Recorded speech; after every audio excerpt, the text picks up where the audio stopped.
just approaching the corner where I spent most of my time when I wasn't down under the bridge sleeping, or outside partying or working at getting some money. This is where all my friends are. This is where most of the things that I do are. I live in Yonge and Eglinton now, but when I leave my apartment, I get on the subway and I come here. This is home to me. What do you think of this area? Have you been here before? You like it? I used to live at Jameson's. Oh, yeah. Oh, you can get off. You're supposed to get off back here. Just get off the next stop. Which is okay. Yeah, but that's okay. The next stop is perfect too. Alright. Let's walk along this way. When I was homeless, I never came this far away from my area. Most of the time that I was homeless, I spent between Spadina and Bathurst, between Dundas and the lake. And I almost never in 10 years left that area. So where are you going to take us first? I'm going to take you to the little shop right here in the corner, which is one of my stops in the neighborhood. And then right across the street is my beer store. Everything's right here at hand, you know. Awesome. And we got a bunch of my buddies. Only I don't know these people. They're new in town.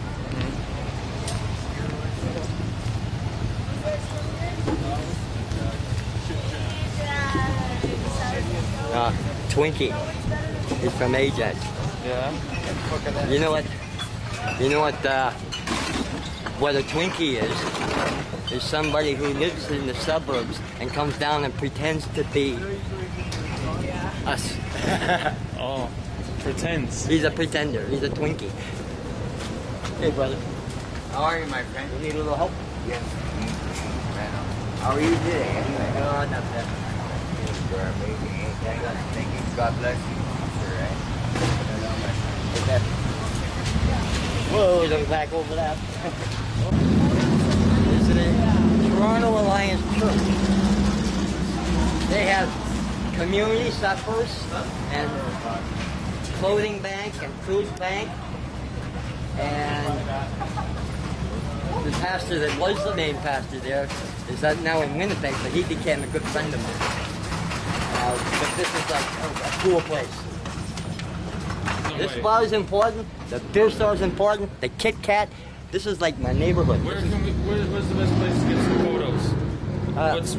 Well, we're going to go most important to the meeting place, which is right here. Okay, let's And go. That's the meeting place. Let's go to the meeting place. We go. Hey. How you doing, brother? You do know everybody, huh? Yeah. That's Chris that was evicted from under the gardener. Oh, okay. He moved in there after I left that spot. Okay. This is the meeting place. This is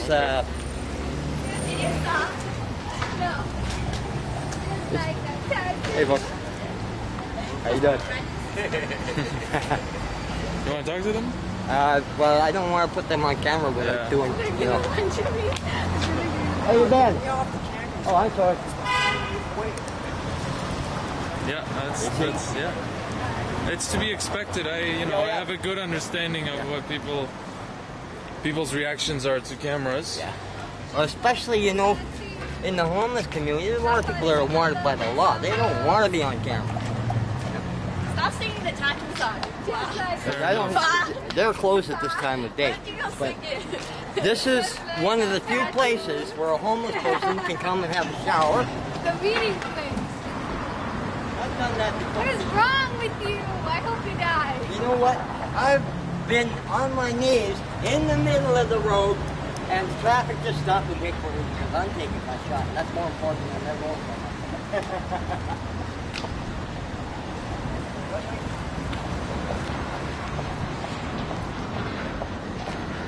But almost all my friends I can run into here.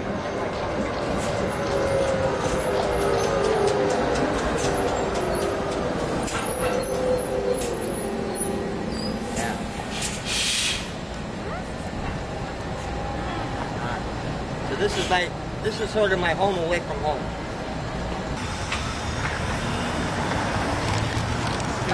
Sorry.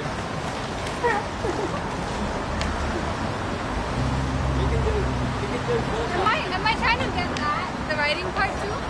Oh, damn. Try You know a how few you do things. that? Try a few things. Can know you how you do stop that? trying to kill yourself? When you want to get that, you gotta do this. Yeah. I'm scared. Yeah, you gotta try different angles, guys. We have some time to spend here. The cool thing about it is, when you think about taking a picture, what you want to do is try and get it from a one point of view that normally people don't see. So normally people see things from an eye level. So if you get down, you can get a different point of view than what people are used to. And that's what catches their attention. Oh, I haven't seen it from that point of view. Or if you get up on top of something and take it. That's how you get interesting pictures. So why don't we take a little walk down to the other side of the street and I'll show you some more of my neighborhood. Let's do it. All right. It's a cool area though, eh? Yeah, absolutely. No, I know this area fairly well, but I don't have the inside scoop. But I mean, like I said, my clinic's right there. We used to live not too far from here as well. Straight across.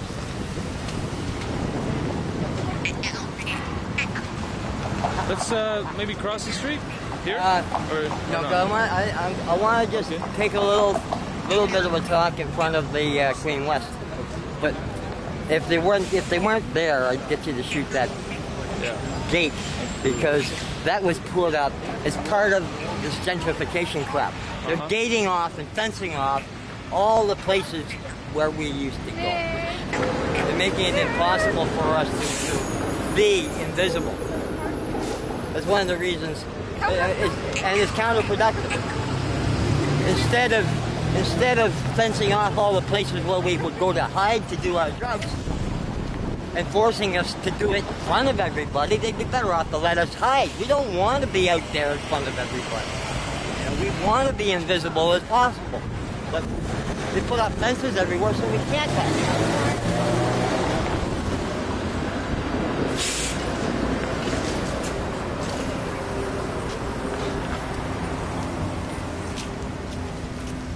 And you see across the street there, Artistic Grounds?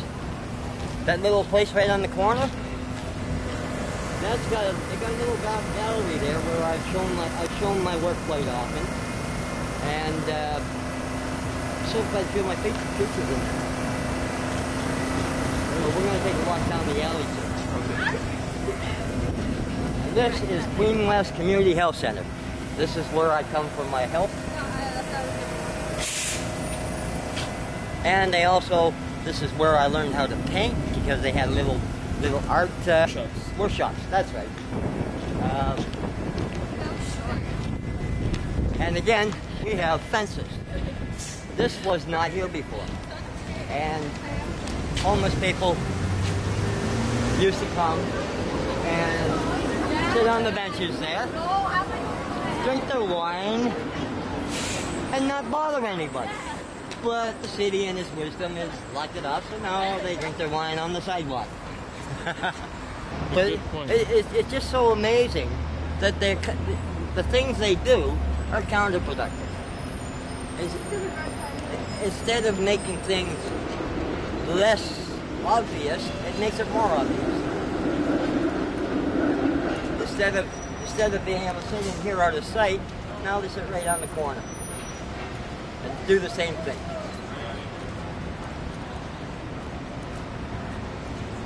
But Queen West is a great place. One of the things that they do right. Not often do they do things right, but this has been one of the good things they've done. They have outreach programs here. They have harm reduction, and they actually, when people are trying to reestablish their lives, they use the the harm reduction, they actually hire people from the street, and it's a transitional thing to get them back into society. And that, I think, is one of the important things. Is both this place and the meeting place hire from within the homeless community and gives them a chance to experience actual employment as a way of becoming reassimilated with society. Let's go across. I want to take you down the alleyway here. I've come to the point where money is not a priority. It's that guy from South Park. This lane, Oh my god. from here all the way to Spadina, has got some of the best graffiti in the city. They have, every year, they have a graffiti day where they redo the graffiti. And all the graffiti artists come down here and do their stuff. When is this? I don't know, I always miss it because I haven't found out where to get onto the subscription list for that. So I've never been able, I wanted to come down and film them doing it, and I've never caught it. Oh, now you see, I haven't seen that one. There's Jimi Hendrix. Check him out. There's my man.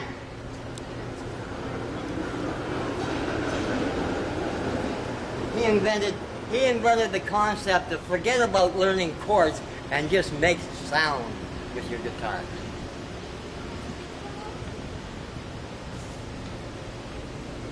Look at this.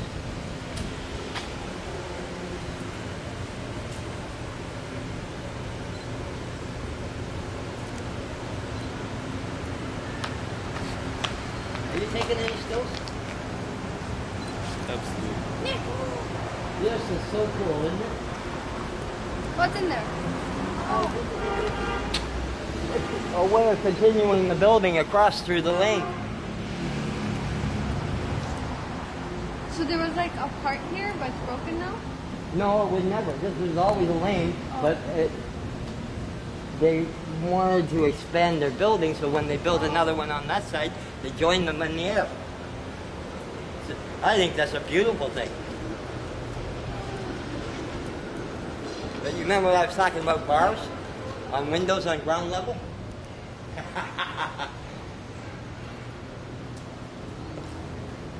That I can understand. It's also a part of exclusion, which is something that really upsets me, is the fact that homeless people are excluded from participating in society. I have photos of everything here. I spent days shooting this area. It's got so much character.